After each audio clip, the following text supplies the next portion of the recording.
everyone, welcome back to my channel. If you're new, I'm Leandra the TBR0, and it is that time once again where I have to decide my monthly TBR, and you know what's going to help me out? My Lost in the Library game board. This game board is an extension of TBRathon, which is my year-long readathon, and you can join. I know we're halfway through the year, but there's no time like the present to join in the community, especially because the first weekend of July, we're going to have our TBRathon weekend event for this month. Essentially, it is a weekend that allows us to come together as a community, focus on reading, and have a great time along the way. I usually host a couple sprinting sessions, and I'm thinking it's going to be Friday, the 3rd of July, and then there's also going to be a session on Saturday, the 4th of July.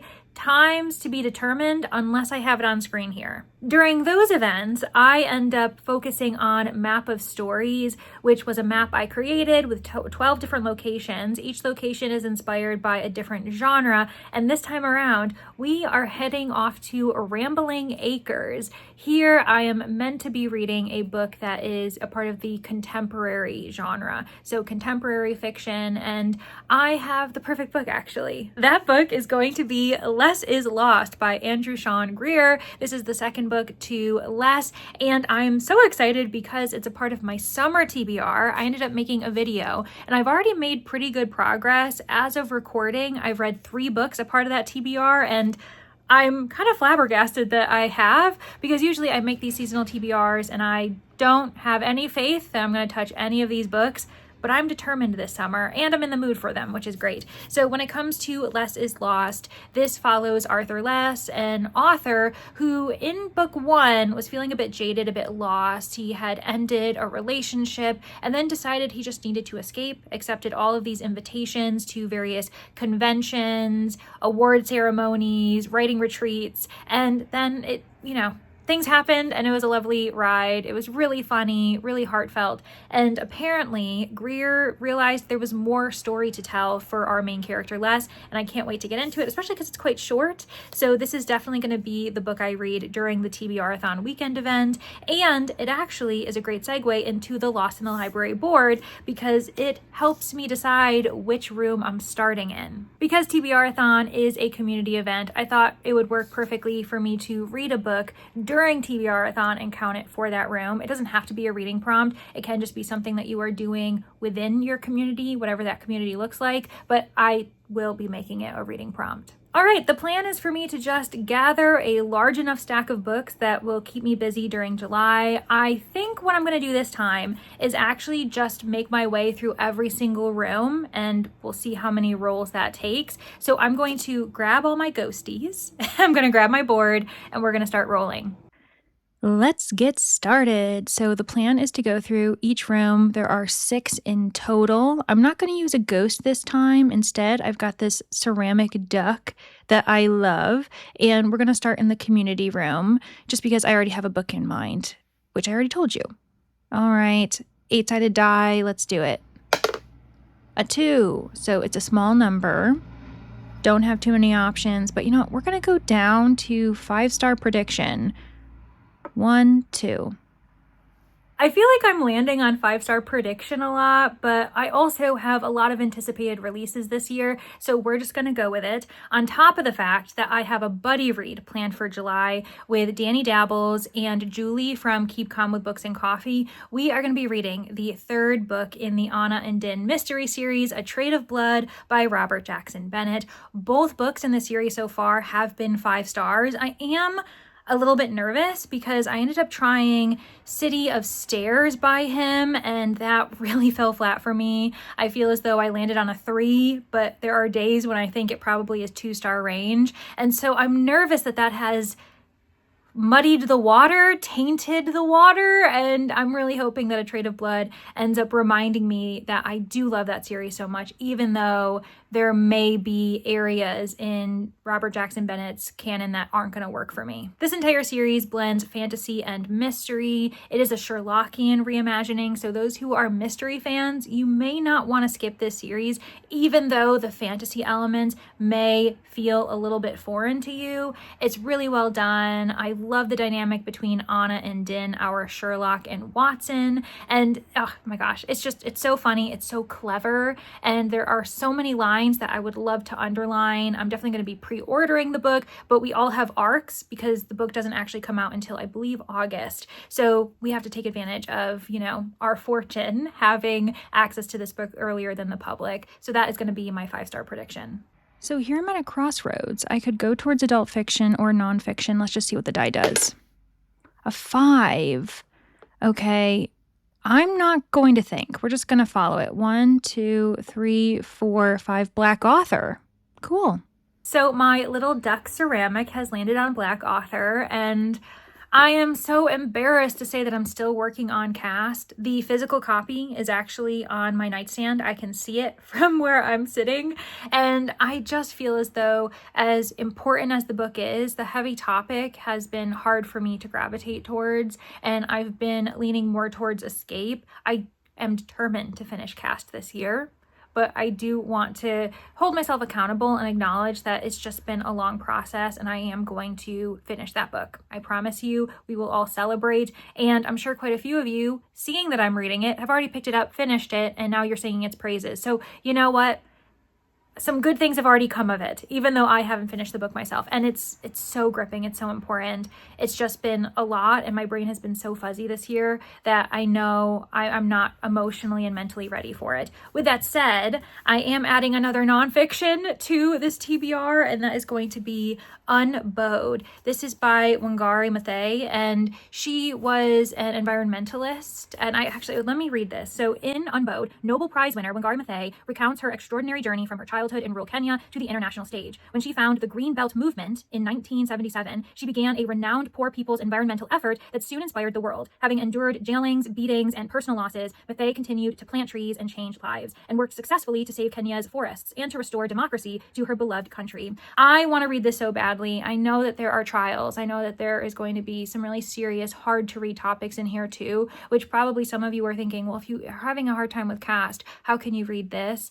I just need to do this as well. That there are times when I need to be kind to myself, but I also want to remain informed, and I want to learn about this woman. And I have a great story to tell as to how I even happened upon her. And this is a shout out to how middle grade, no matter your age, can really open doors for you and have you realize that there are historical figures that often get missed in history, people who are really important, and you just don't hear about them because for whatever reason, our curriculum in whatever country you're in, they aren't covering these important people. So I ended up reading Wonderscape by Jennifer Bell, and these characters, these children, find themselves time traveling, and they are in this futuristic society that has this kind of live action game, and they are meeting historical figures, important people from history, and Wangari Maathai is one of them. And while I was reading it, I happened to go to a secondhand bookshop and found this memoir, and I was like, oh my gosh, I need to buy this. And so I did immediately, and now it's been a few years, haven't picked it up. And I feel as though the environmental angle and it being a memoir, both of those feel very summary to me. I actually really prefer memoirs. If I'm not reading environmental nonfiction, it is in the memoir category. And so this is giving me both. So I really feel like I have a better chance of reading this in July than making progress with cast. Ooh, another 5. Okay. Let's see where this duck goes. 1, 2, 3, 4, 5. Uh-oh. Book on the cover is really tough. I don't know why. And what's crazy is I just read a book this month, Welcome to the Hyunamdong Bookshop, and that has books on the cover. It was a 5-star read for me. I read it on a whim. It was also part of my summer TBR, and it was a part of my vlog, Project TBR 0, episode 3, which is so good. I mean, I'm proud of my work, but all of the books I read, If you're looking to expand your TBR, watch that vlog because I had such a good time. It's one of those successful vlogs where you look back and think, wow, I just really lucked out and every single book I picked up I adored. That's not the case. Spoiler, a lot of times vlogs don't have too many wins, unfortunately, because, you know, we can't predict our reactions, but that one is so good. And Welcome to the Hyunam Bookshop was excellent. It was my 5-star read of the vlog, so good. And yet now I don't have a book with a book on the cover to replace it. In fact, I'm holding a book that I will show you, but it's not the one I will be reading for this prompt because I have definitely picked this before and it remains on my shelf. And I don't know why I'm not gravitating towards it, but Bookshops and Bone Dust, we're gonna set you down because instead I am going to chase that feeling that I had with Welcome to the Hyunam Bookshop. I ended up going to my tags in Libby, specifically the general fiction tag, and I found a few titles that are really, you know, gravitating towards me. So there was the Healing Season of Pottery, doesn't have books on the cover. Then I looked at Second Chance Convenience Store. I don't think I saw any books on the cover. But then I stumbled upon the Hyunam Smiley Laundromat, and there is, I think it's a washer. On top of that, there's a cup of coffee sitting on a stack of books. And so I will be reading that. I'm really excited. It's one that I've had my eye on for a while. And actually you can probably see if I did like the scrolling feature, I may have done that. Am I being fancy this time around during my TBR game? I don't know. But you can see that I am very much interested in translations from Korean, from Japanese, from other Asian authors. The healing fiction, I'm a little late to the game, but now I am very much interested in checking it out. So yeah, we're gonna throw in the Hyunam Smiley Laundromat for this prompt. 2 rooms to get through, adult fiction and manga. So that's obviously the direction I'm going. And a 6? I mean, we're gonna get through this in no time. 1, 2, 3, 4, 5, 6. Fast or slow? Cool. After starting off with that roll of a 2, I feel like now all I'm getting are large rolls, which I'm not mad at. So I ended up landing on fast or slow. This can be interpreted in so many different ways. As far as a reading prompt goes, I feel as though it provides us a this or that opportunity. You can read a fast-paced book or a slow-paced book, and I'm going with the latter, a slow-paced narrative, and that is The Hands of the Emperor by Victoria Goddard. So this is my sci-fi option for my Our Fantasy bingo card, the Cat Squasher. This is sci-fi fantasy. There are elements of both. It's a bit of a blend. So we'll see if by the end of the book, I feel as though it's sci-fi enough. I'm probably going to feel that it is because I have started this twice, and both times I felt that there was enough sci-fi, enough kind of high-tech elements that it does fit in that world, but it's also quite cozy slice of life, and I think it fits perfectly for the prompt. I can't get into what this book is actually about. I guess I can try. We are following Clyafer. He is the secretary-in-chief of the offices of the Lords of State. So he is the second in command, kind of the secretary to the emperor, who is exhausted, needs a vacation, but he's the last person to ever give himself one. And so the secretary decides to rent this cottage back on his like home planet, his home community, and very tentatively offers the opportunity to go on holiday. And to his surprise, to everyone's surprise, the emperor says yes. That's exactly what I need. And so we go on vacation with them. Obviously, so much more happens in the book, and I don't know what is to come because I only got 150 pages in, but I am looking forward to finally continuing this narrative, and hopefully I will enjoy it. It feels like it's gonna be perfect for summer because I really am looking for books that will slow me down, actually. Unless I get a 1, this is my final roll. Oh, and I got a 4, so what's our last prompt going to be? 1, 2, 3, 4. Out of my comfort zone. I swear the universe is telling me something because by putting Hands of the Emperor on my TBR, some of you might realize, oh, that means Leandra, you should probably read the other book in your Cat Squasher category for the fantasy board. And if you remember what that book is, it's certainly out of my comfort zone. So clearly the game thought, well, this is the perfect time, Leandra, for you to vlog that square in your ongoing vlogging series. And so I will be reading The Way of Kings by Brandon Sanderson. This is 100% out of my comfort zone, not only because it is so massively chonky, but it's epic fantasy, which I'm not as familiar with. I also have a lukewarm experience with Brandon Sanderson so far. I ended up reading Trust of the Emerald Sea, and I ended up giving that 3 stars. It was fine.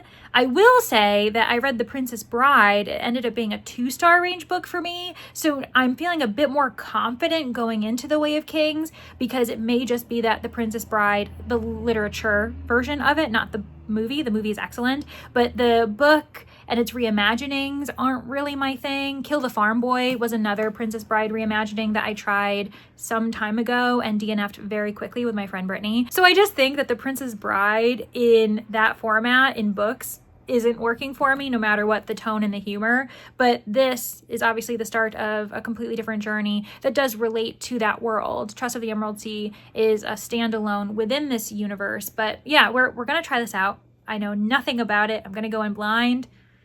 Cross your fingers for me. Without much fuss, I've made my way through the entire board. I casually walked through every single room on the game board in the library, so we're pretty much done. However, per usual, I've got some priority reads that I definitely need to highlight. The first one being the Iron Garden Sutra by A.D. Sui.